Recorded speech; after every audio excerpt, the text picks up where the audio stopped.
열한 제자가 갈릴리에 가서 예수께서 지시하신 산에 이르러 예수를 배웁고 경배하나 아직도 의심하는 사람들이 있더라. 예수께서 나와 말씀하여 이르시되 하늘과 땅의 모든 권세를 내게 주셨으니 그러므로 너희는 가서 모든 민족을 제자로 삼아 아버지와 아들과 성령의 이름으로 세례를 베풀고 내가 너희에게 분부한 모든 것을 가르쳐 지키게 하라. 볼지어다 내가 세상 끝날까지 너희와 항상 함께 있으리라 하시니라. 아멘. 오늘 본문 말씀은 여러분 보시는 것처럼 이 마태복음 말씀의 마지막 말씀입니다. 그렇죠? 28장이 끝입니다. 그리고 오늘 본문은 그 마지막 중에서도 마지막 본문이죠. 당연한 얘기겠지만 다른 복음서도 마찬가지겠지만은 이 복음서라고 하는 것은 기본적으로 예수님에 대한 말씀입니다. 예수님의 생애에 대한 말씀이고 예수님의 가르침과 그리고 사역 그리고 죽으심과 부활에 대한 말씀입니다. 어떻게 보면 예수님의 일대기라고 해도 과언이 아니겠죠. 초등학교 다니는 제 딸이 하루는 그런 말을 합니다. 아빠, 예수님은 위인이야? 왜? 그렇게 물었더니 학교 도서관에 위인전 섹션에 예수님이 있다는 것이죠. 그렇죠? 충분히 가질 수 있는 질문입니다. 우리가 잘 아는 영국의 기독교 변증학자인 C.S. 루이스는 아예 기독교 신앙을 설명하는 그 논의를 시작하는 것에 있어서 여기서부터 시작하지 않습니까? 예수님은 사람들이 생각하는 위인인가 아니면 정신 나간 사람인가 라는 아주 극단적인 두 가지의 예를 듭니다.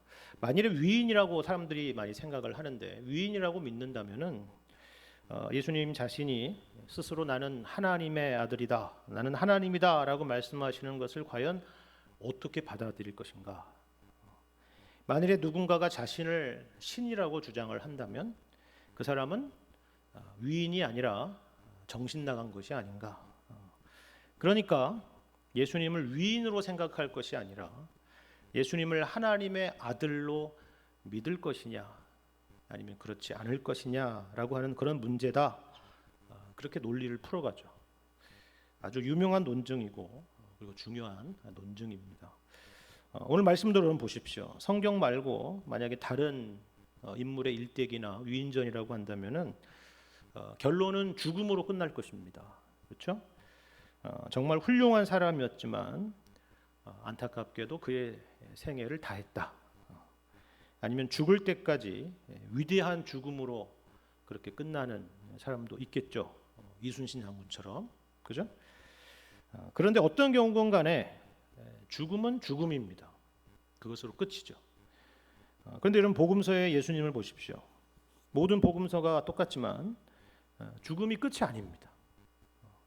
십자가에 달려 죽으셨다라고 하는 가장 비극적인 죽음이 있지만 죽음에서 부활하셨다라고 하는 참으로 믿기 어려운 놀라운 사실이 성경에는 모두 다 기록되어 있는 것입니다.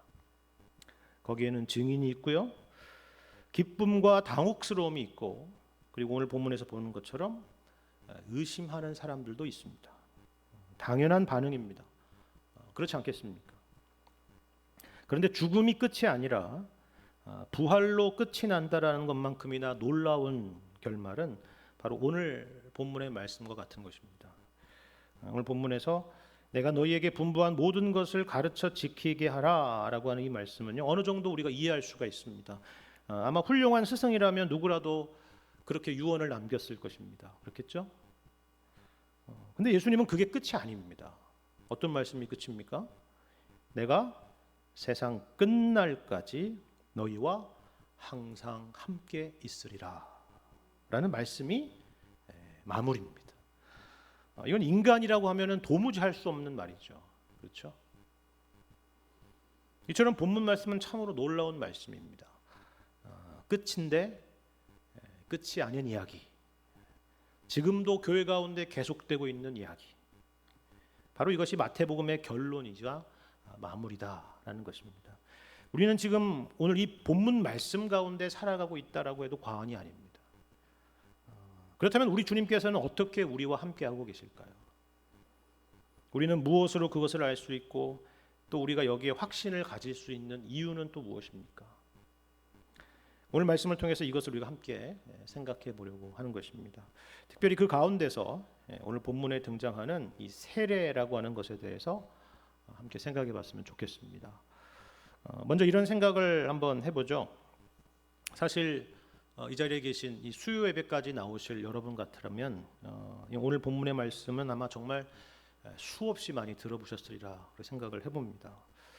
특별히 젊은 시절에 복음에 대한 열정이 넘치셨던 분들이라고 하면은 여기 오늘 본문의 말씀에 등장하는 가서 제자를 삼아라, 내가 너희에게 분부한 모든 것을 가르쳐 지키게 하라, 이런 말씀이 아마 너무나도 익숙하실 거다라는 생각을 합니다.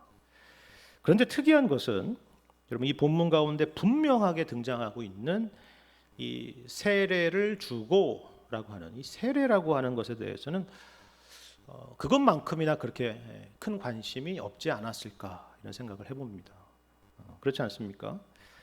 예전에 80년대에 여러분 유행했던 복음 성가 중에 여러분 다 아실 텐데 가서 제자 삼으라 이런 찬송이 있어요. 그죠?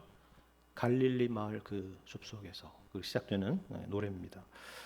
오늘 본문 말씀을 배경으로 삼은 복음 성가죠. 근데 그 가사 가운데서 오늘 본문의 내용은 다 거의 다 들어있다라고 해도 유일하게 빠진 내용이 하나 있는데요. 그게 뭐냐면 세례를 주라라는 말씀입니다. 세례를 주라. 복음만 전하면 되는 거 아닌가? 나가서 복음을 전하고 선교하고 또 말씀을 가르치고 하면 되는 거 아니야? 그게 가장 중요한 거 아닐까? 그런 생각이 우리에게는 있는 것이죠. 하지만 오늘 우리는 성경 말씀을 보면서 그 말씀의 일부만 취해서는 곤란합니다. 오늘 말씀에서 보는 것처럼 모든 민족을 제자 삼는 그 일에 분명히 세례가 있고 그리고 가르침이 있습니다. 그리고 주님의 함께하심이 있죠. 이 모든 명령들이 어떤 의미가 있는지를 생각을 해야 된다는 것입니다. 먼저 이 명령을 가벼이 여겨서는 안 되는 이유가 있습니다. 여러분 일단 이 명령이 어떤 명령으로 주어지고 있는지를 한번 보십시오. 18절에 보시면 예수님께서 하시는 이 명령 가운데 어떤 수식이 붙어 있는지를 알 수 있죠. 그냥 하셔도 권위가 있는 말씀인데 예수께서 이르시되라고 해도 얼마든지 무게가 있는 말씀인데 여기서는 하늘과 땅의 모든 권세를 내게 주셨으니 라고 시작되는 명령입니다. 아시겠죠? 벌써 무게가 다르지 않습니까? 이게 무슨 말이에요? 이거는 하늘과 땅의 권세를 가지신 전능하신 하나님, 만왕의 왕으로서의 권위, 신적인 권세를 가지신 바로 예수님의 명령이다, 그런 말입니다. 지켜도 그만, 안 지켜도 그만 한 그런 명령이 아니라, 그런 말씀이 아니라 반드시 지켜야만 하는 명령이다 하는 것이죠. 그렇게만 보면 좀 무섭죠. 두렵습니다. 그렇죠? 근데 이 명령의 마지막에 내가 세상 끝날까지 너희와 항상 함께 있으리라 라고 하는 이 말씀으로 마무리되고 있다는 건 또 무슨 말이에요? 다만 이것이 우리의 책임이나 교회의 책임으로만 주어지는 명령이 아니라 주님께서 우리를 통해서 행하시는 일이라고 하는 것을 가르쳐 주는 것입니다. 우리의 노력이고 우리의 열심인 것에 앞서서 우리 주님의 의지이며 열심이고 일하심이라는 것을 보여주는 그런 말씀이죠. 사실 그렇지 않습니까? 한 사람을 변화시키고 제자 삼는 것은 예수님께서 공생의 가운데서 하셨던 일이죠. 그런데 이제 그 일을 우리를 통해서, 교회를 통해서 그 일을 행하시겠다라는 것입니다. 교회는 주님의 몸이기 때문입니다. 그 가운데 세례가 있습니다. 그렇죠? 주님께서 교회를 통하여 그 세례를 행하도록 하신다라는 거죠. 근데 흥미로운 사실은 이겁니다. 공생의 기간에 예수님께서 어떻게 제자들을 부르시고 또 어떻게 제자들을 세우셨습니까? 주로 가르침을 통해서죠. 세례를 통해서는 아닙니다. 그렇죠? 성경은 어디에도 예수님께서 누군가에게 세례를 베푸셨다라는 말씀은 없습니다. 요한의 세례도 있고 예수님의 제자들이 세례를 베풀었다는 내용도 있지만 예수님이 세례를 베푸신 적은 없죠. 다시 말해서 세례를 통해서 제자를 삼으신 적은 없다라는 것입니다.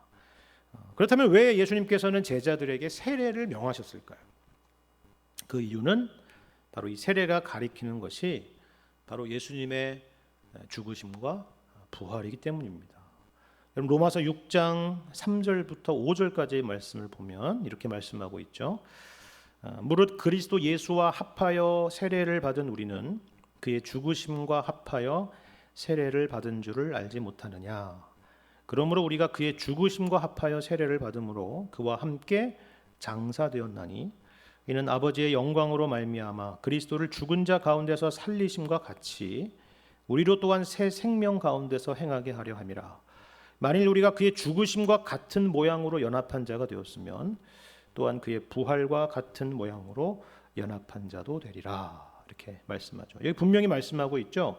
세례라고 하는 것은 예수 그리스도와 연합하는 것이다. 특별히 그분의 죽으심과 부활에 참여하는 것이다. 이것이 바로 세례라는 것입니다. 여러분 오늘 본문에도 보면 마태복음 말씀도 보면은 바로 앞의 내용에 예수님의 십자가의 죽으심과 부활의 내용이 있지 않습니까? 그리고 오늘 본문에 세례를 주라라는 말씀으로 이어지죠. 다시 말해서 예수님의 죽으심과 부활이 우리와 무관한 사건이 아니라 그저 우리와 동떨어진 어떤 역사적인 사건이 아니라 그것은 바로 우리를 위한 사건이고 우리와 함께 하신 사건이다라는 것을 말씀해 주는 것입니다.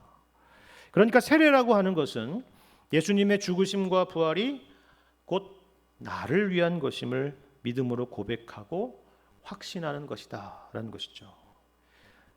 우리가 알다시피 이 세례라고 하는 것은 구약의 할례와 연속선상에 있죠.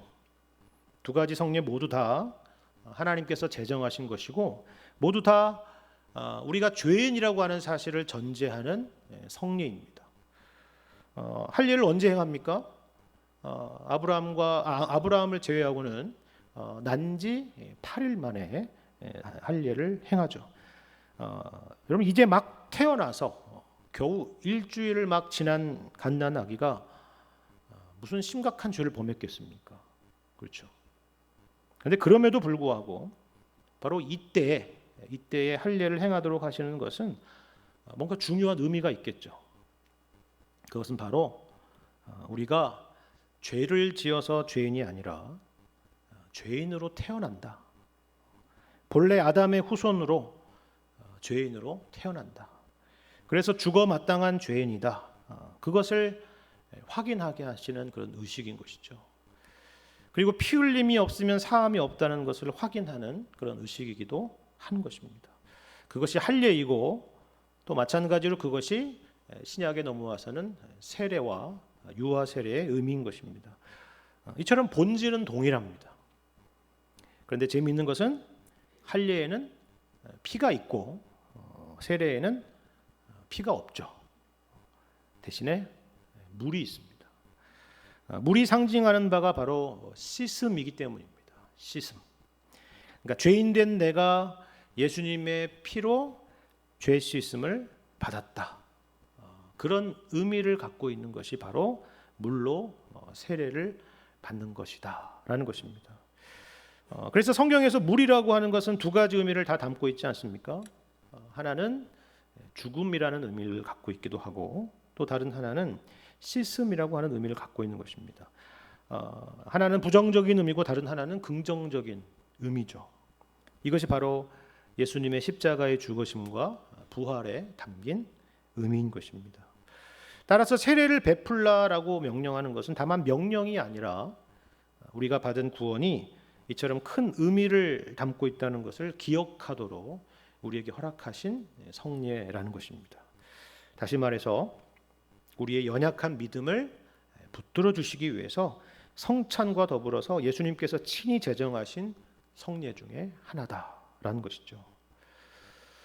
제가 서두에서 이 복음에 대한 가르침만큼 세례에 대한 강조가 없다는 것이 참 아쉽다라는 말씀을 드렸는데요.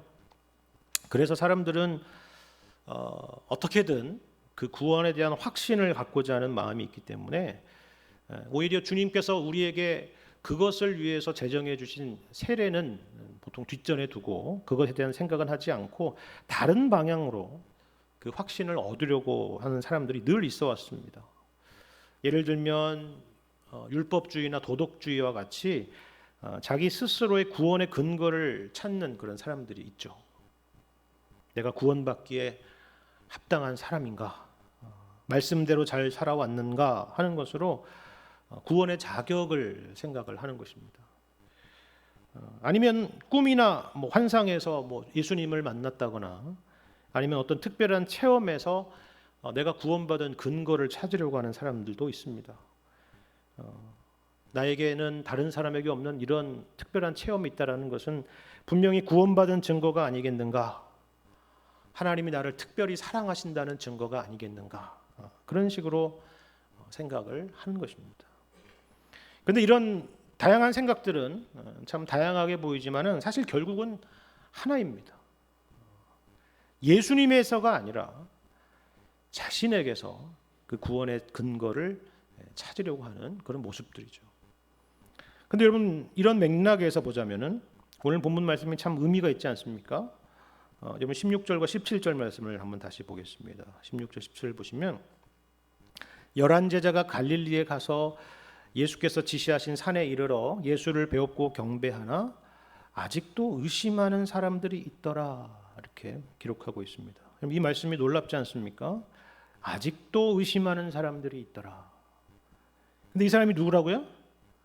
예수님의 11 제자들 중에 어떤 사람들이었다는 거죠. 누군지는 모르겠지만, 그렇죠? 예수님과 3년을 함께 지내면서 예수님의 일거수일투족을 곁에서 지켜봤던 사람들입니다. 무슨 우리처럼 학교에서 3년 동안 수업 들은 게 아니에요, 그렇죠? 3년 동안 같이 먹고 같이 자고 예수님의 사역을 옆에서 돕고 보고 경험하고 그 가르침을 들었던 제자들입니다. 더군다나 이처럼 부활하신 예수님께서 그들 앞에 이렇게 떡하니 나타나셨다고 하면은 이것만큼 확실한 경험이 어디 있겠습니까? 그렇죠? 우리는 그러지 않습니까? 그 중에서 몇 가지만이라도 내가 경험해 봤으면은 내 믿음은 정말 훨씬 지금보다는 훌륭했을 것이다, 이런 생각을 갖습니다. 그런데 여러분, 여기 17절에 아직도 의심하는 사람들이 있더라라는 말이 무슨 말이겠어요? 심지어 그런 경험들이 얼마든지 있다 할지라도 그런 주관적인 경험이 우리에게 구원의 근거가 되거나 확신의 근거가 되지는 못했다라는 것입니다. 여러분, 12명의 제자 중에서 가룟 유다도 있었다는 것을 생각해 보십시오. 물론 경험이나 체험이라고 하는 것은 참 귀한 겁니다. 하지만 거기에 구원의 근거를 두는 것은요, 도리어 불안한 것임을 여러분 생각하시길 바랍니다. 왜냐하면 우리는 늘 연약해서 흔들리기 쉽기 때문입니다. 주관적인 경험에서 객관적인 진리에 우리의 믿음의 내용을 삼고 우리의 시선을 고정해야 진짜 확신 가운데 있을 수 있다라는 것입니다. 여러분, 이런 의미에서 세례를 한번 생각해 보십시오. 세례가 뭡니까? 물론 세례라고 하는 것은 물에 잠기는 방식도 있고 우리처럼 물을 뿌리는 경우도 있겠지만 그것은 핵심이 아닙니다. 오늘 본문에서도 구체적인 방식에 대해서는 하나도 언급하고 있지 않기 때문이죠. 그렇죠? 세례가 헬라어로 밥티조라고 하는데요. 이 단어는 밥토라고 하는 동사에서 나왔다라고 합니다. 이 밥토라고 하는 단어의 의미는요, 빠뜨리다 혹은 담그다, 이런 뜻을 가지고 있다고 합니다. 그러니까 그럼 세례는 물에 잠겨야 되나 보다, 이렇게 생각할지 모르겠는데, 이 밥토라는 것이 그런 뜻만 있는 것이 아니라 또 씻다, 뿌리다, 이런 뜻도 갖고 있다는 거예요. 그렇죠? 그러니까 이 단어 자체에는 어떤 구체적인 형식을 말해주는 것은 아니다라는 것입니다. 그건 전혀 본질적인 것이 아니라고 하는 거죠. 다만 핵심은 이것 아닙니까? 이 물이라고 하는 거, 물을 사용하는데 세례식에 이 물이라고 하는 것은 그 사람 속에서 나오는 건 아니라는 거죠. 무슨 말인지 알겠습니까? 이 물이라고 하는 것은 외부에 있는 것입니다. 몸 밖에 있는 것이죠. 그걸 뿌리든 잠기든 마찬가지입니다. 세례 받는 사람은 뿌림을 받고 잠김을 받습니다. 그렇죠? 그럼 이게 무슨 말인지 아시겠습니까? 우리가 얻은 구원, 우리가 받은 의는 우리 자신에게서 찾을 수 있는 것이 아니라 외부에서 주어진 것이다라는 것을 말하는 것입니다. 우리의 주관적 경험이 구원의 근거가 되는 것이 아니라 십자가의 구원이라는 객관적이며 역사적인 사건에 근거한다라는 것을 가르쳐 주는 것입니다. 우리가 믿음의 근거를 여기에 둘 때만이 소망이 있다라는 것을 기억해야 된다라는 것이죠. 그럼 이걸 보십시오. 오늘 19절 말씀에 분명히 뭐라고 말씀하냐면 아버지와 아들과 성령의 이름으로 세례를 주라 이렇게 말씀을 하셨죠. 그럼 이건 굉장한 말씀입니다. 아버지와 아들과 성령의 이름으로 세례를 주라. 목사의 이름으로 세례를 주는 것이 아닙니다. 내 고백으로 세례를 받는 것도 아니죠. 그리고 심지어는 예수님의 이름으로만 세례를 주는 것도 아닙니다. 아버지와 아들과 성령의 이름으로 세례를 줍니다. 그럼 이게 무슨 의미일까요? 여기서 생각해 볼 것은 참 여러 가지가 있겠지만 두 가지만 우리가 생각해 본다면 이런 겁니다. 하나는 우리를 구원하시기 위한 삼위 하나님의 열심, 그것들을 생각해 보라는 것입니다. 그럼 생각해 보십시오. 우리는 구원이라고 하면은 예수님의 십자가의 구원만 생각할 때가 있지만은 사실 그것만 해도 엄청난 것이지만 성경에서 우리에게 말씀하시는 구원이라고 하는 것은 우리가 생각하는 것보다 훨씬 더 넓고 깊다라는 것입니다. 그럼 에베소서 1장 말씀을 기억하십니까? 거기서 보시면 우리 구원을 위한 성부, 성자, 성령 하나님의 이 삼위 하나님의 계획과 일하심을 쫙 펼쳐놓았습니다. 성부 하나님은 창세전에 우리를 택하셨다라고 말씀을 하죠. 성자 예수님은 우리를 죄에서 속량하시기 위해서 피를 흘리셨다라고 말씀합니다. 그리고 성령 하나님은 이 구원의 복음을 우리가 들을 수 있고 깨달을 수 있고 또 믿을 수 있도록 인치셨다라고 우리에게 말씀을 합니다. 그러면 이보다 더 완벽하고도 확실한 구원에 대한 설명이 또 어디 있겠습니까? 우리가 흔히 거저 큰 줄 안다 이런 말들을 하죠. 거저 큰 줄 안다. 자기가 처음부터 대단했던 사람인 줄 알고 자기 실력으로 여기까지 온 것으로 착각할 때 그런 말을 쓰는 것입니다. 에베소서에서 이 말씀을 하는 이유는 그렇지 않다라는 이야기를 하려는 것입니다. 그렇죠? 그래서 여러분 에베소서 2장을 보시면 우리가 잘 아는 말씀이 있지 않습니까? 에베소서 2장 8절과 9절 말씀 같이 한번 읽어볼까요? 시작.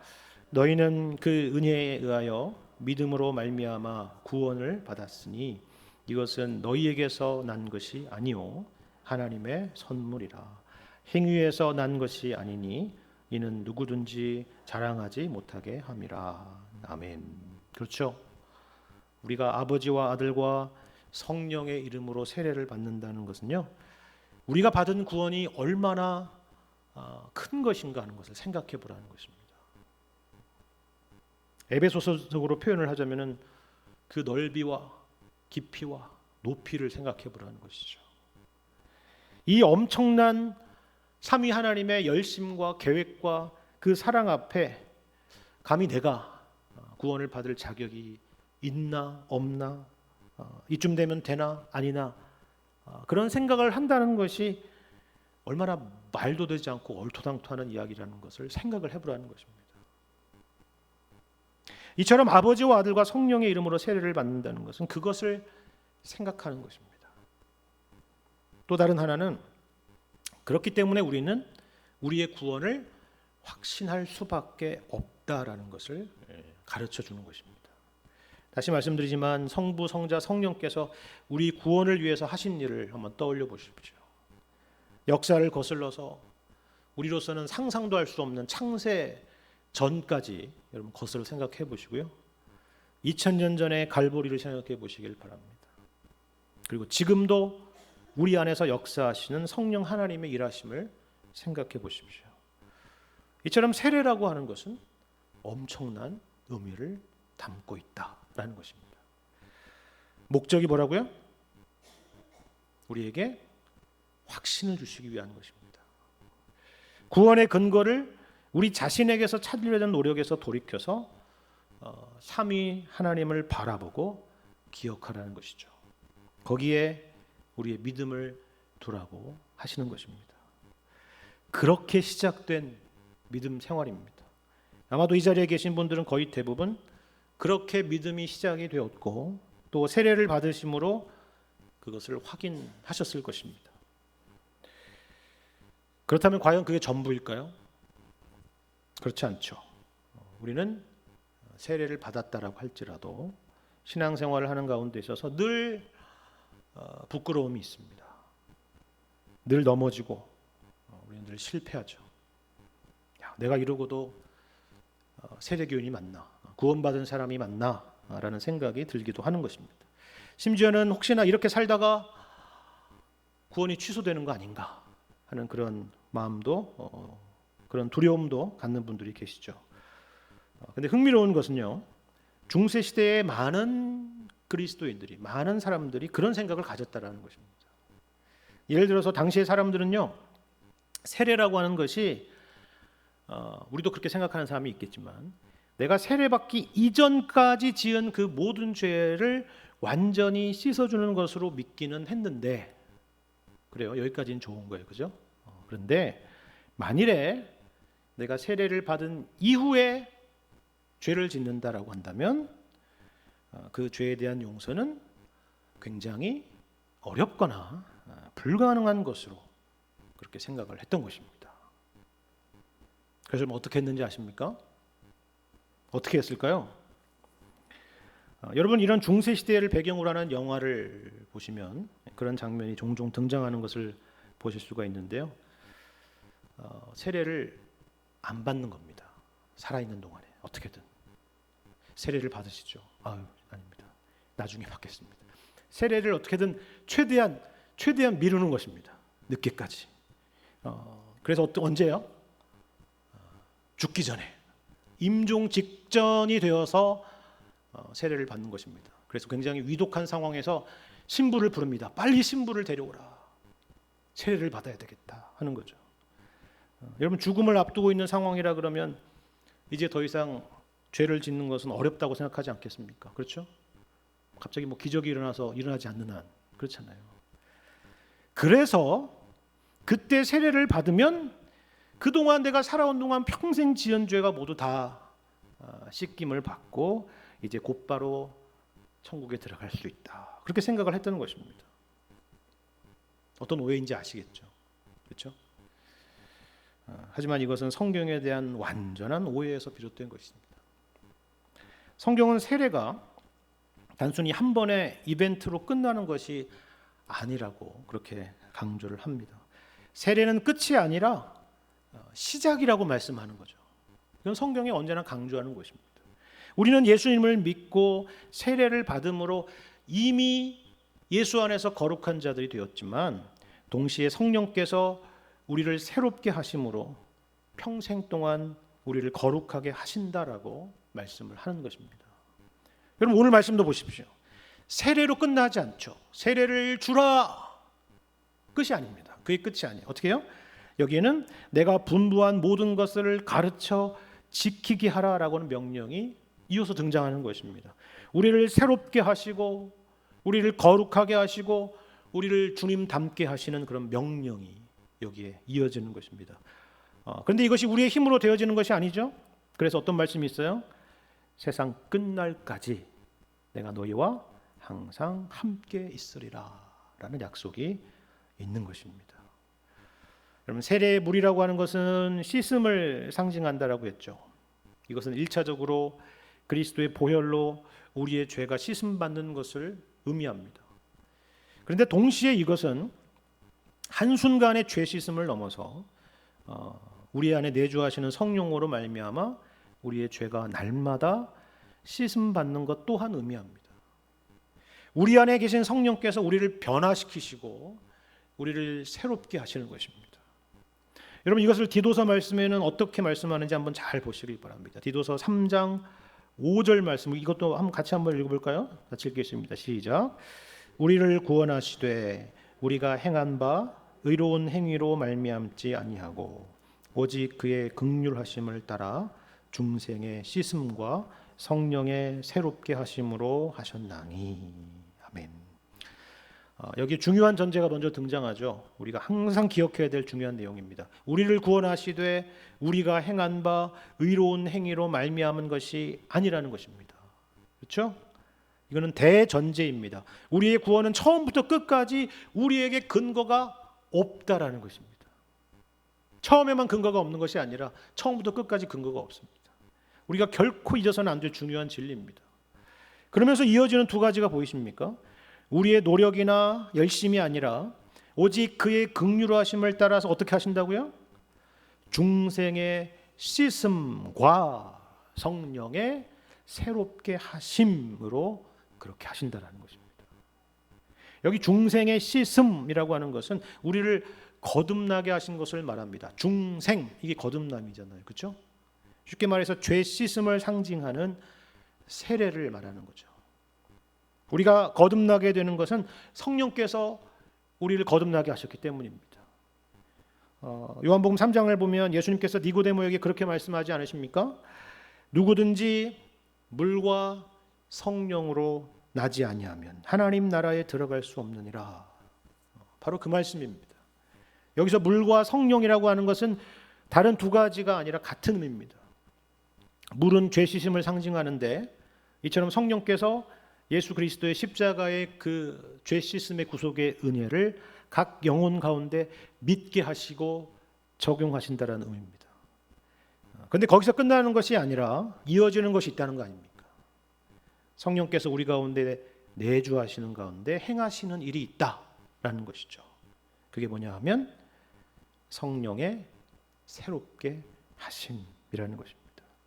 성령께서는 우리를 거듭나게 하셨을 뿐만이 아니라 그것으로 그치고 그것으로 끝나는 것이 아니라 우리를 계속적으로 거룩하게 하시고 새롭게 하신다는 것입니다. 그래서 우리의 신앙생활 가운데 회개가 있고 후회가 있고 변화가 있는 것입니다. 속상함도 있고 안타까움도 있는 것이죠. 내가 왜 그랬을까? 나는 왜 그것밖에 하지 못했을까? 이래가지고 어떻게 하나님 앞에 설 수 있을까? 그런 마음을 가지고 하나님 앞에 또다시 나아가게 하시고 우리를 변화시키시고 새롭게 하시는 것입니다. 중생의 씻음만이 아니라 성령의 새롭게 하심이 우리가 살아가는 신앙생활 가운데 늘 함께하고 있기 때문에 그렇습니다. 언제까지요? 내가 세상 끝날까지 너희와 항상 함께 있으리라. 세상 끝날까지입니다. 주님이 오시는 그날까지죠. 우리가 주님을 배웠고 주님과 같이 온전히 변화되는 그날까지입니다. 최후 승리를 얻을 때까지입니다. 세례는 이처럼 그 일의 시작일 뿐만이 아니라 우리가 온전히 거룩해지는 그날을 보증하는 하나님의 약속인 셈입니다.